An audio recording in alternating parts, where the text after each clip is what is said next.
Do the Right Thing came out the summer of 1989. And here we are at the beginning of a new century, beginning of a new millennium.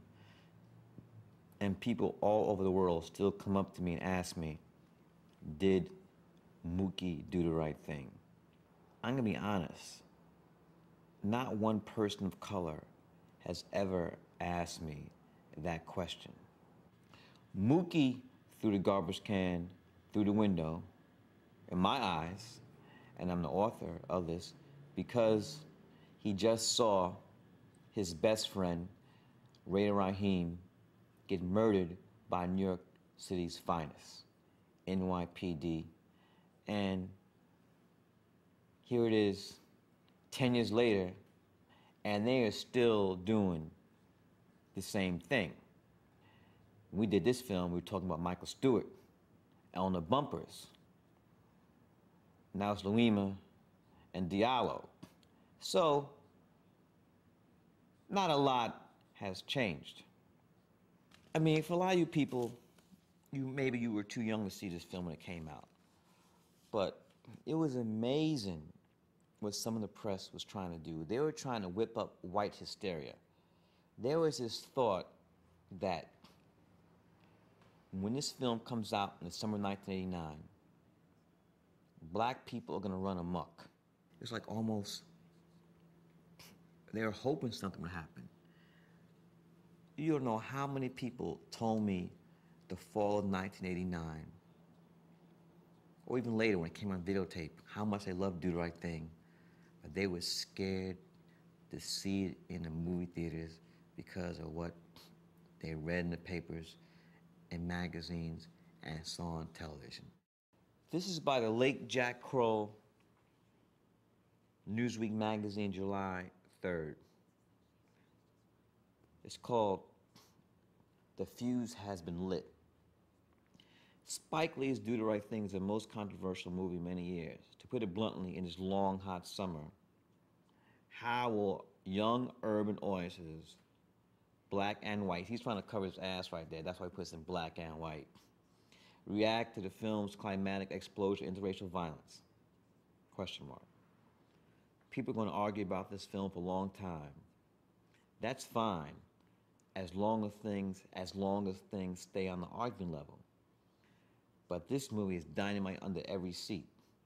Sadly, the fuse has been lit by a filmmaker tripped up by muddled motives.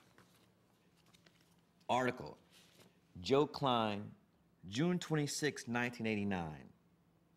And I'm quoting. He's talking about the then mayor, David Dinkins, New York City's first black mayor.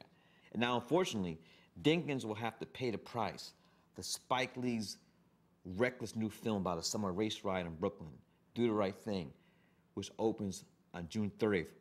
Now, in parentheses, and not too many theaters near you, one hopes. Now, what the fuck is that? And not too many theaters near you. What you're saying, pray to God that this film doesn't open your theater so niggas is gonna go crazy. That's what he's saying. That's the subtext. Now, do white audiences go crazy at that time when they're going to see Terminator 1, Terminator 2, films are that much more violent? But we're such mental midgets that we can't tell the difference between what's on screen and what's in real life? Point number 2, white people are your enemy, even if they appear to be sympathetic. Like Sal, the pizza store owner, it is Spike himself in the role of Sal's delivery man who starts a riot by throwing a garbage can through the store's window. One of the stupider, more destructive acts of violence I've ever witnessed.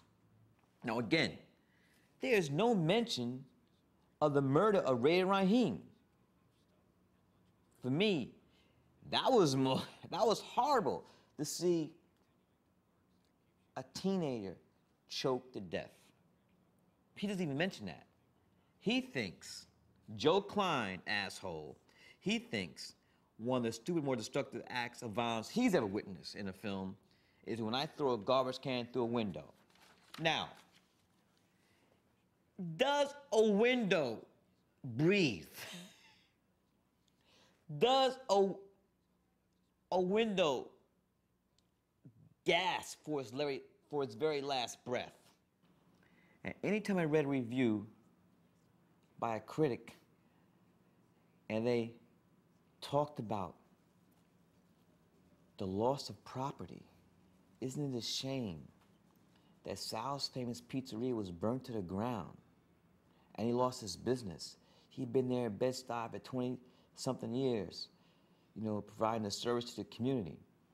And not one word was written about the loss of life. So when you read something like that from the Jump Street, you know where they're coming from. Because in their estimation, it doesn't even up. The life of one black thug, hoodlum, whatever you want to call him, potential rapist or mugger, versus white-owned property. They see this as more valuable. That is why they not even talk about Ray Rahim being murdered. That doesn't matter to them. It's just another nigga gone. We don't give a fuck. What we care about is white-owned property burnt down.